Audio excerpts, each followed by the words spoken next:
English speaking course के day 80 में आप सभी का स्वागत है। आज के इस वीडियो में हम कुछ सेंटेंसेस को ट्रांसलेट करते हैं, कुछ नई वोकैबुलरी सीखते हैं और कुछ नए सेंटेंसेस को बनाने के तरीके भी हम सीख पाएंगे। इसी तरह से आप ट्रांसलेशंस की प्रैक्टिस जितनी ज़्यादा करेंगे उससे आपकी इंग्लिश इंप्रूव होगी। तो आइए बिना टाइम वेस्ट किए शुरुआत करते हैं। पहला सेंटेंस आपके सामने है। ड्राइवर की लापरवाही के कारण बस दीवार से टकरा गई। कैसे बनाएंगे आप इस सेंटेंस को? सबसे पहली बात यह है कि यह सेंटेंस किस टेंस में है। आया गया, उठा बैठा, रोया सोया, कुछ हुआ, टकरा गया, पास्ट इंडेफिनिट टेंस। कौन टकरा गई? बस टकरा गई। तो सब्जेक्ट है बस, द बस। टकराने को कहते हैं कोलाइड, टकरा गई। सेकेंड फॉर्म का यूज करेंगे कोलाइडेड। किससे टकराई? दीवार से, विद द वॉल। किस कारण से? वो एडिशनल बात बता दी ऑब्जेक्ट में। Due to the negligence of the driver. इस सेंटेंस में आपको क्या क्या चीजें पता लगी? हो सकता है आपको यह बात पता लगी कि टकराने के लिए कोलाइड वर्ड का यूज किया जाता है। आपको शायद यह पता लगा कि लापरवाही के लिए हम नेग्लिजेंस वर्ड का यूज करते हैं। तो हर ट्रांसलेशन आपको कुछ ना कुछ सिखा सकता है। Next sentence. राहुल की सरकारी जॉब लगने पर उसके पापा ने उसकी पीठ थपथपाई। इस सेंटेंस को आप कैसे बनाएंगे? वीडियो को पॉज करके आप थोड़ा सोच सकते हैं। यहां पर सबसे इंपॉर्टेंट शायद आपके लिए हो कि पीठ थपथपाना, इसे इंग्लिश में कैसे बोलते हैं। तो सबसे पहले तो मैं आपको यह बता दूं कि थपथपाने को कहते हैं पैट, PAT। और पीठ थपथपाना इसे कहते हैं पैट ऑन द बैक। तो पीठ थपथपाई किसने? उसके पापा ने। उसके पापा हैं सब्जेक्ट, और उन्होंने क्या काम किया? थपथपाने का काम किया। तो उन्होंने थपथपाया। तो आया गया, उठा बैठा, एक बार फिर से पास्ट इंडेफिनिट टेंस। तो पैट की सेकंड फॉर्म पैटेड का यूज होगा। उसके पापा ने उसकी पीठ थपथपाई। His father patted him on the back. यहां तक तो ये बनेगा। अब ये बात तो हो गई। अच्छा, उससे पहले एक बात और थी, राहुल की सरकारी जॉब लगने पर। तो राहुल की सरकारी जॉब लगने पर मतलब जब राहुल की सरकारी जॉब लगी, when Rahul got a government job. अब यहां पर एक इंपॉर्टेंट पॉइंट को समझना बहुत जरूरी है। हम चाहें तो सेंटेंस को ऐसे तो बोल ही सकते हैं, his father patted him on the back when Rahul got a government job. लेकिन जब हम सेंटेंस को ऐसे शुरुआत करते हैं तो हम क्या कह रहे हैं? उसके पापा ने उसकी पीठ थपथपाई। लेकिन हमने ये बताया नहीं कि किसके पापा ने। तो हम कहना तो ये चाहते हैं कि राहुल के पापा ने। तो पहले राहुल आना ज्यादा इंपॉर्टेंट है सेंटेंस में, और इसीलिए हिंदी में भी सेंटेंस की शुरुआत पहले राहुल से हो रही है कि राहुल की सरकारी जॉब लगने पर उसके पापा ने उसकी पीठ थपथपाई। तो आइडियली जब मैंने शुरुआत में आपको ये बात बताई तो मैंने आपको सिर्फ इतना सेंटेंस तो बना दिया, उसके बाद फिर मैं यहां पर आया। लेकिन आइडियली सेंटेंस बनना कैसे चाहिए? शुरुआत यहां से होनी चाहिए। अभी आप धीरे धीरे चीजों को सीख रहे हैं तो स्टेप बाय स्टेप बताना पड़ता है, फिर उसके बाद में इधर उधर कर सकते हैं हम सेंटेंस को।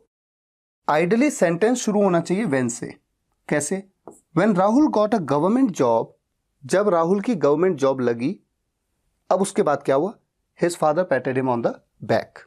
तो आप इसी सेंटेंस को जब अपनी नोटबुक में नोट करेंगे, शुरुआत यहां से करिए, यहां तक आइए, कॉमा, उसके बाद फिर ये his father patted him on the back. अब ये देखिए दो सेंटेंस। पिछले सेंटेंसेस में आपने अपनी वोकैबुलरी इंप्रूव करी। यहां पर आपको सेंटेंस का फॉर्मेशन देखना होगा। सेंटेंसेस लगभग एक जैसे हैं दोनों।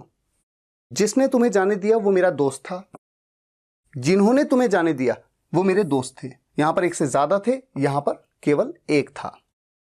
इन दोनों सेंटेंसेस को कैसे बनाया जाएगा यूं तो आपने पढ़ा है। क्या आप थोड़ा सोचना चाहेंगे? वीडियो को पॉज करिए, सोचिए। चलिए मैं आपको बताता हूं। देखिए, आपने इस तरह के सेंटेंस कि जिसने ये किया, जिसने जो ये करता है, वो द वन। आपने द वन के बारे में पढ़ा है। द वन, वो जिसने तुम्हें जाने दिया, हु लेट यू गो, ये आपने लेट में पढ़ा है। पास्ट इंडेफिनिट टेंस में सेंटेंस कैसे बनता है? जाने देना, किसी को कोई काम करने देना, लेट का यूज। वैसे भी थोड़ा इसे रिलेट करिए। मान लीजिए सेंटेंस होता मैंने तुम्हें जाने दिया, I let you go. Rahul ने तुम्हें जाने दिया, राहुल लेट यू गो। जिसने तुम्हें जाने दिया, हु लेट यू गो। तो सबसे पहले देखिए, वो जिसने तुम्हें जाने दिया कौन था? मेरा दोस्त था, वॉज माई फ्रेंड।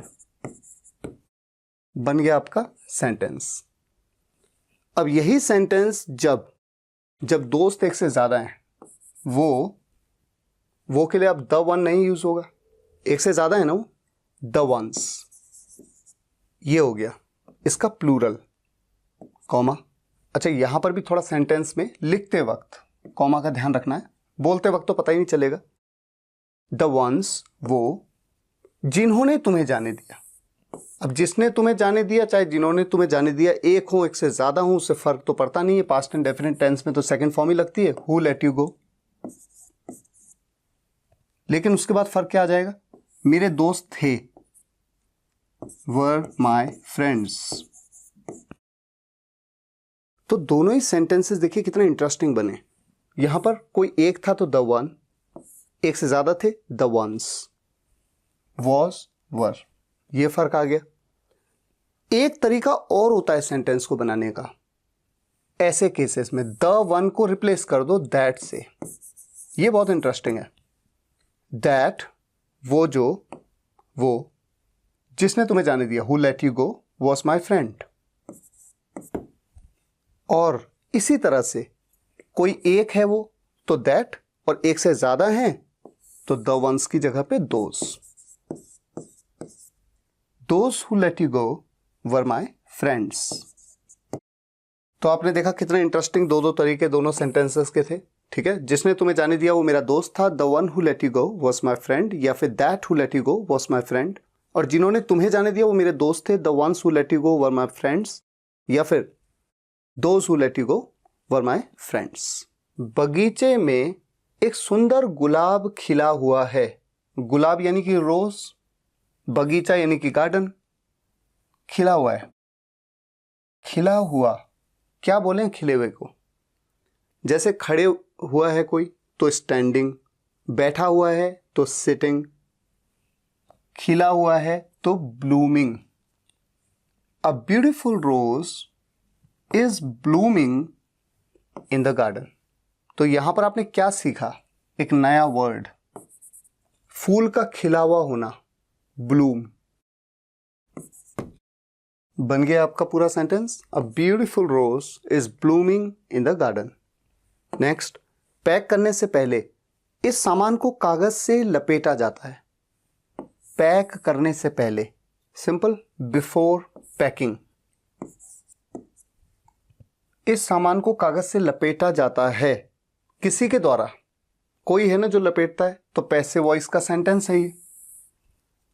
ताते ती है हूं, प्रेजेंट इंडेफिनिट टेंस का पैसिव है। किसे लपेटा जाता है? इस सामान को, यानी ये सामान सब्जेक्ट बन गया इस पैसिव वॉइस सेंटेंस का। This item, present indefinite tense के पैसिव में हम इज एम आर का यूज करते हैं। ये आइटम, एक ही आइटम की बात हो रही है, इज। लपेटने को कहते हैं रैप। पैसिव वॉइस में हमेशा थर्ड फॉर्म का यूज किया जाता है, wrapped. This item is wrapped. किस चीज से लपेटा जाता है? कागज से, विद द पेपर। ये बन गया हमारा पूरा sentence. Before packing, this item is wrapped with the paper. आपने उसे वहां जाने के लिए क्यों उकसाया? उकसाया या भड़काया, क्या बोलते हैं उकसाने को? ये इंपॉर्टेंट है और शायद इसीलिए इस सेंटेंस को बनाने में आपको दिक्कत आए। उकसाने या भड़काने को प्रोवोक या इंस्टिगेट कहते हैं। ठीक है, तो आपने उसे क्यों भड़काया या आपने उसे क्यों उकसाया? आया गया, उठा बैठा, पास्ट इंडेफिनिट टेंस। क्यों के लिए why. Why did you, did का यूज करते हैं ना, आपने, सब्जेक्ट आप हैं। वाई डिड यू, उसके बाद वर्ब की फर्स्ट फॉर्म, प्रोवोक या इंस्टिगेट। किसे भड़काया या किसे उकसाया? उसे, कोई लड़का है तो हिम, लड़की होती तो हर। किस चीज के लिए? वहां जाने के लिए। टू गो देयर या फॉर गोइंग देयर। आप जानते हैं ना, टू या फॉर दोनों में से कई बार इंटरचेंजेबल होते हैं। टू गो देयर एक तरीका तो ये हो गया सेंटेंस को बोलने का। Why did you provoke him to go there, या why did you instigate him to go there, और या फिर टू गो की जगह for going there. Why did you provoke him for going there, या why did you instigate him for going there. Next sentence, road बनाने के लिए कई पेड़ उखाड़ दिए गए। यहां पर जो वर्ड बहुत इंपॉर्टेंट है वो क्या है? उखाड़ना। उखाड़ने को क्या कहते हैं? सोचिए, उखाड़ना, इसके लिए वर्ड यूज होता है अपरूट। अपरूट। तो सेंटेंस कैसा है? रोड बनाने के लिए कई पेड़ उखाड़ दिए गए। उखाड़ना क्रिया है, किसे उखाड़ा गया? कई पेड़ों को। कई पेड़ उखाड़ दिए गए, आया गया, उठा बैठा, रोया सोया, ऐसा किया गया। Past indefinite tense. और उखाड़ा किसने ये नहीं बताया, किसी के द्वारा उखाड़ दिए गए, तो पैसिव वॉइस में है।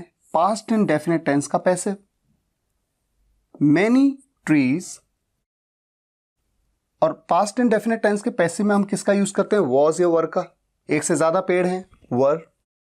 मैनी ट्रीज वर, उसके बाद वर्ब की थर्ड फॉर्म अपरूटेड। किस चीज के लिए? रोड बनाने के लिए। तो मैनी ट्रीज वर अपरूटेड, पहले तो इसे लिख देते हैं। अब इसे देखिए, जैसे यहां पर था वहां जाने के लिए, हमने कहा टू गो देयर या फॉर गोइंग देयर। उसी तरह से टू मेक रोड या फिर फॉर मेकिंग रोड। तो एक तरीका टू मेक के साथ, दूसरा तरीका फॉर मेकिंग के साथ। आप देख रहे हैं ना, टू और फॉर दोनों। जब फॉर का यूज तो आईएनजी, टू के साथ हमेशा वर्ब की फर्स्ट फॉर्म इन्फिनेटिव फॉर्म। तो दो तरीके से बोल सकते हैं, many trees were uprooted to make the road, many trees were uprooted for making the road. ये सेंटेंस भी इंटरेस्टिंग है। वो हर महीने आपके घर आता होगा ना। अगर सिर्फ इतना होता, वो हर महीने आपके घर आता होगा, तो एक बिल्कुल डिक्लेरेटिव स्टेटमेंट है। मैं आपको बता रहा हूं, मुझे ऐसा लगता है वो हर महीने आपके घर आता होगा। लेकिन जैसे ही मैंने कहा ना, वो हर महीने आपके घर आता होगा ना, ऐसे में ये क्या है? ये आपने पढ़ा हुआ है क्वेश्चन टैग। तो ये सेंटेंस बनेगा कैसे? अब देखते हैं। वो हर महीने आपके घर आता होगा, पहले सिर्फ इतना देखते हैं। जब भी सब्जेक्ट किसी काम को करता होगा, जब हमें ऐसा लगता है, ऐसे में हम क्या यूज करते हैं?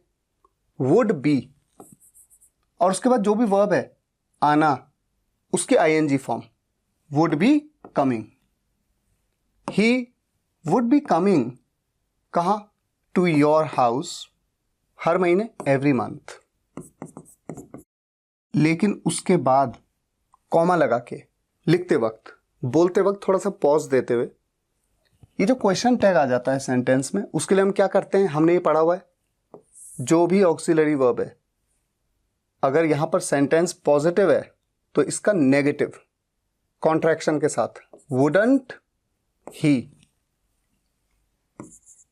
ये बन गया आपका पूरा sentence. He would be coming to your house every month, wouldn't ही।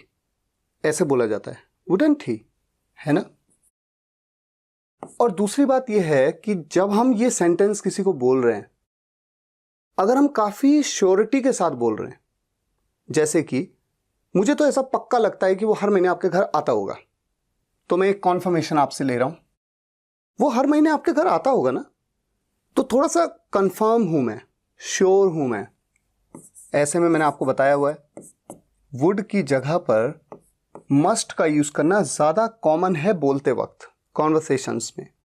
तो आइडियली ये सेंटेंस इस तरह से ज्यादा प्रेफर किया जाएगा, he must be coming to your house every month, और उसके बाद इसका question tag mustn't he. Wouldn't he की जगह क्या कह दिया? Mustn't he. He must be coming to your house every month, mustn't he. या फिर वुड के साथ तो आप बना ही सकते हैं, जैसे मैंने आपको कहा, he would be coming to your house every month, wouldn't he. एक और सेंटेंस, उसे वहां जाने की जरूरत पड़ती ही नहीं, यानी उसे वहां जाने की जरूरत नहीं पड़ती है। यही है ना सेंटेंस। प्रेजेंट इंडेफिनिट टेंस में जरूरत पड़ने को नीड कहते हैं। नेगेटिव सेंटेंस है, उसे यानी कि वो, कोई लड़का है तो ही, लड़की हो तो she. He negative sentence present indefinite tense का, ही डजंट नीड, वहां जाने की जरूरत, टू गो देयर। एक तरीका तो ये हो सकता है सेंटेंस को बनाने का, he doesn't need to go there. और दूसरा तरीका मैंने आपको मॉडल वर्ब्स में बताया था, नीड का यूज एक सेमी मॉडल की तरह भी करते हैं। ऐसे में इसका नेगेटिव कैसे बना देते हैं, needn't, he needn't go there. जब हम नीड को as a semi modal use करते हैं, ऐसे में हमेशा ध्यान रखिए यहां पर टू का यूज नहीं होता, टू गो देयर नहीं। लेकिन जब नीड को as a main verb use करते हैं किसी टेंस के स्टेटमेंट में, ऐसे में नीड के बाद हमेशा टू का यूज किया जाता है। ये बात मैंने आपको नीड के वीडियो में मॉडल वर्ब्स में बताई हुई है। तो हर बार जब आप सेंटेंसेस को ट्रांसलेट करते हैं तो या तो आप अपनी वोकैबुलरी को इंप्रूव करते हैं, और या फिर आप कुछ नए सेंटेंसेस के फॉर्मेशंस को सीखते हैं। हर वीडियो में सीखते सीखते इसी तरह से एक दिन आप इंग्लिश लिखना अच्छे से सीखते हैं, और जब आपका दिमाग फास्ट ट्रांसलेशन करता है तो आप धीरे धीरे स्पीकिंग में भी एक्सपर्ट होते जाते हैं। तो फिलहाल आज के लिए इस वीडियो में यहीं तक। अगर आपको ये वीडियो पसंद आया हो, वीडियो को लाइक और शेयर जरूर करिएगा। कमेंट्स में बताइएगा कैसा लगा। मिलते हैं नेक्स्ट वीडियो लेक्चर में, तब तक के लिए टेक केयर, गुड बाय।